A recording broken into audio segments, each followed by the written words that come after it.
floor is yours. Thank you. Mas Agus, terima kasih Mas AHY. Kita beri tepuk tangan sekali lagi untuk Kang AHY yang sudah menjelaskan secara luar biasa tentang bagaimana ke depan, bagaimana anak muda. Teman-teman semua, generasi baru Bandung yang saya hormati, dan juga Kang AHY dan seluruh jajaran, Pak Sekjen, Pak Bendung, dan para anggota DPR yang hadir bersama kita di sini. Terima kasih kesempatannya. Teman-teman semua, apa yang unik dari anak muda? Apa yang membuat seseorang disebut muda? Apa muda itu? Kita disebut muda itu bila apa? Bila apa? Kreatif. Gini teman-teman, kalau ada yang menyebut muda itu karena usia, maka kita akan kesulitan menentukan usia berapa. Apakah 25, apakah 35, apakah 40. Jadi saya sempat berpikir begini, sebenarnya muda tua itu soal cara memandang dan cara dipandang. Bila seseorang yang dibicarakan masa lalunya, maka dia sudah tua. Bila seseorang yang dibicarakan masa depannya, maka dia muda. Dan bila seseorang yang dia bicarakan adalah masa lalu, maka dia tua. Tapi yang dibicarakan masa depan, maka dia muda. Jadi kalau ketemu orang usianya 30-an, tapi yang dibicarakan masa lalu, maka sesungguhnya dia sudah tua. Sudah tua. Tapi kalau kita ketemu orang yang hitungan tahunnya 70, tapi yang selalu dia bicarakan masa depan, sesungguhnya dia masih muda. Kita bicara masa depan di tempat ini. Kita bicara anak muda, bicara masa depan.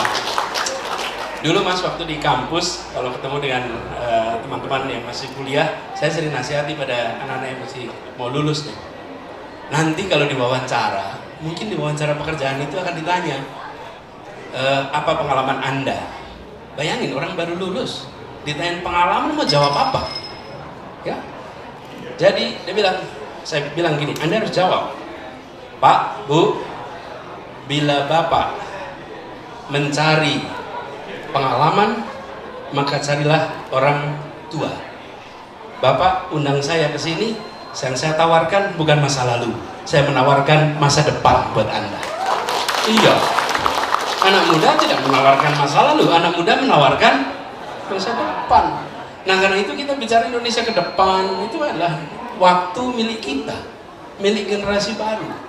Tadi Mas AHY cerita tentang bagaimana regenerasi itu terjadi, generasi baru yang memimpin. Apa sih uniknya dari yang baru itu? Generasi muda itu punya keberanian untuk berpikir berbeda. Berpikir berbeda. Sesuatu yang tidak terpikirkan oleh generasi sebelumnya. Dia bisa melihat dengan kacamata yang unik, yang baru. Kami ketika di Jakarta dulu, Mas, sempat ngalamin zebra cross itu sudah ada puluhan tahun. Tidak pernah ada yang membayangkan zebra cross itu jadi catwalk. Iya, nggak ada.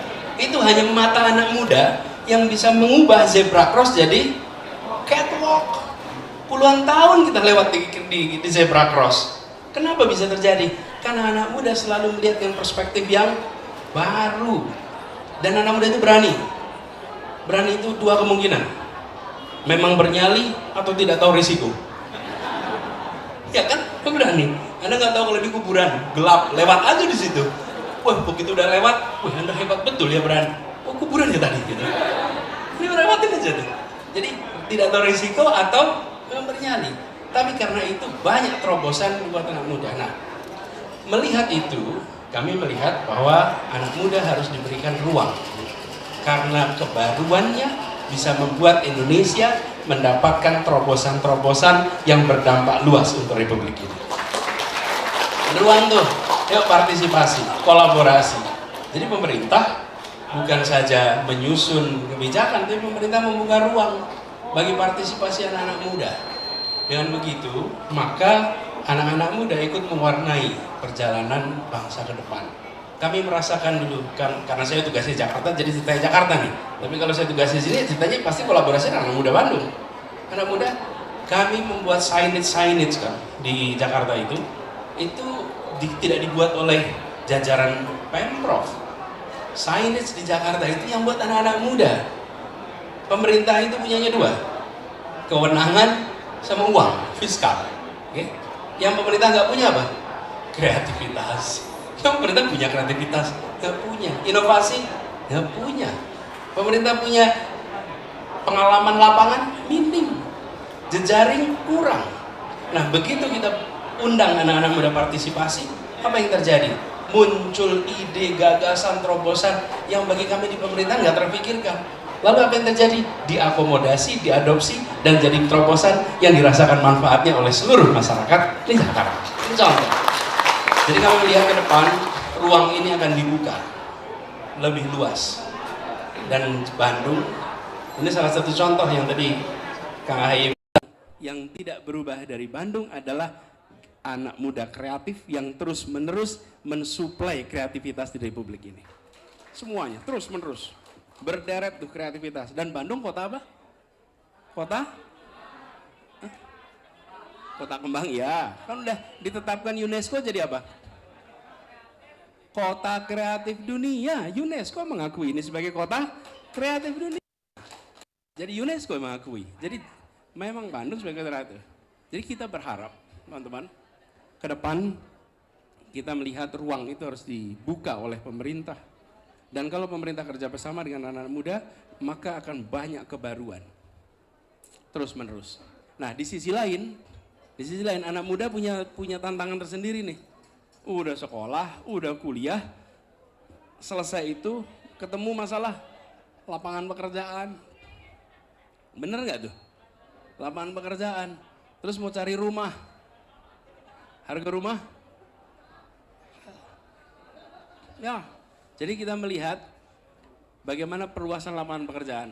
Tadi Kang Ahaye pas lagi diskusi ada kalimat menarik dari Kang Aher. Beliau menggunakan kalimat begini. Kita di Indonesia banyak pekerja, kurang pekerjaan. Ada negara lain banyak pekerjaan, kurang pekerja. Okay? Di sini banyak yang mengharapkan. Jadi kami melihat dalam jangka pendek ini penting untuk menumbuhkan lapangan pekerjaan khususnya dari industri kreatif, khususnya yang ukuran mikro kecil, karena itu yang akan cepat sekali bisa menciptakan lapangan pekerjaan. Dengan begitu, maka generasi baru yang sudah menuntaskan sekolah, sudah menuntaskan kuliah, mereka dapat tempat untuk berkarya dan memiliki stabilitas untuk bisa hidup layak dan menabung untuk masa depan yang lebih baik. Prioritas ini prioritas serius, dan itu artinya pemerintah melakukan perubahan di aspek regulasi, akses kepada permodalan, akses kepada kemudahan usaha yang harapannya nanti bisa memperluas lapangan pekerjaan sehingga lebih banyak lagi yang langsung bisa mendapatkan kesempatan untuk berkarya. Dan kita melihat potensi itu luar biasa besar. Bila itu disiapkan secara serius, insya Allah akan membawa perubahan buat masa depan kita. Mungkin itu Kang Ahaye sebagai pengantar dari saya. Terima kasih. Assalamualaikum warahmatullahi wabarakatuh.